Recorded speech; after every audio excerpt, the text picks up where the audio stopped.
In this video, we will cover everything you need to know about hideouts in Path of Exile. Hideouts are areas where players can decorate, craft, and invite masters. There have been changes to hideouts with the recent introduction of the Betrayal League, and many of these changes have been for the better. Hideouts are unlocked after freeing Helena in Act 2. After that, you will need to claim a hideout by clearing the monsters that inhabit it. There are many different hideouts with varying tile sets, and these are found in campaign and maps. To change a tile set, simply talk to Helena and pick Select Hideout option. You can visit other players' hideouts by right-clicking on their name and choosing the Visit Hideout option. Visitors have limited functions available to them when in another player's hideout. For example, they can sell items at masters but cannot buy or use the crafting bench. Hideouts can be accessed in two ways after unlocking them.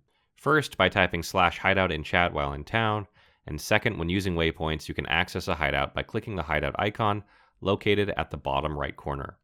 Recent changes have made hideouts cross-league, meaning you don't have to start from scratch anymore when starting a new league.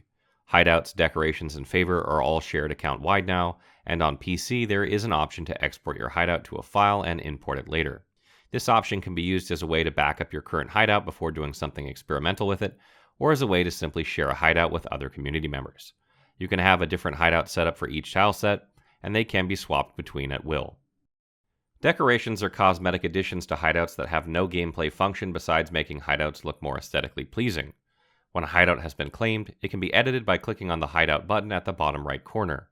Decorations are bought from masters by earning favor, which acts as an in-game currency in Path of Exile. Masters are special NPCs that randomly spawn in the wild and can be invited to a hideout. After encountering them, they will appear in towns as well. Each master offers missions, unique crafting recipes, and has unique mechanics and rewards. By completing their missions, you gain favor, which is used to purchase decorations. Masters have favor levels, which are capped at 7, and every level unlocks new decorations. Currently, there are a total of 5 masters, and they are as follows. Hideouts are now automatically upgraded to the maximum size when unlocked and can have all types of masters. There are also non-master NPCs, such as Navali, that can be invited to a hideout, and their functions will become usable as well. By placing a crafting bench in the hideout, you are ready to start crafting. At the crafting bench, you can craft every mod that is unlocked via helping masters, as well as through exploration. Recipes that are unlocked are shared account-wide. The crafting bench lets you add one modifier to an item, and in order to add a modifier to an item, you must follow these two rules. The item cannot have an affix of that type already, and the item must have a prefix and suffix open. Crafted mods have a distinctive brighter text than non-crafted ones. If at any point you are not happy with the current crafted modifier, it can be removed by using an Orb of Scouring. It is also possible to craft more than one mod with the of crafting suffix made a crafting mode. Prefixes and suffixes describe which affixes are present on an item. The more prefixes and suffixes equals more affixes. To know exactly which is which, there is an option in the UI called Advanced Mod Crafting. After you enable this, hold Alt or press the left analog stick on consoles to see all modifiers. There is a specific amount of prefixes and suffixes each item can have depending on the rarity and item type. By holding the Alt key or pressing the left analog stick on console, you view item levels. This is important to know because item levels determine how far numbers on modifiers can go. Item level also determines the maximum number of sockets. The level of item drops depends on the zone level, but not player level. The difference between a high-level item and a low-level item and the modifiers each can roll is gaping.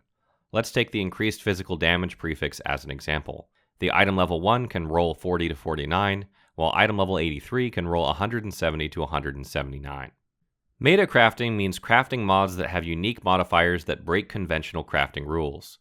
These mods do not give typical stat increases or bonuses of any kind. There are a total of 5 meta crafting mods, and they are as follows. Meta crafting is important for the endgame because it can speed up the process for getting exactly the item you want or creating a valuable item for trading. Hideouts are an integral part of Path of Exile because they offer access to master crafting and masters with ease. While master crafting and meta crafting are the endgame crafting methods, decorating on the other hand is just a cosmetic bonus that has no influence on gameplay, but offers a nice distraction from the constant grinding and crafting of the game. Masters are the most important NPCs in the game because they offer a wide variety of useful functions. These include crafting recipes, mechanics such as Menagerie where you can battle and sacrifice beasts for rewards, unlocking access to fossils and resonators, new dungeons, and so on. Using what they offer to not only receive but also craft items you desire while grinding maps is the endgame for Path of Exile. While there is a long road ahead in order to be prepared for the toughest content, hideouts offer what is needed to get you ready for it. Stay tuned for more Path of Exile content as we get prepared for the PlayStation 4 launch, and be sure to check out our Path of Exile beginner guide.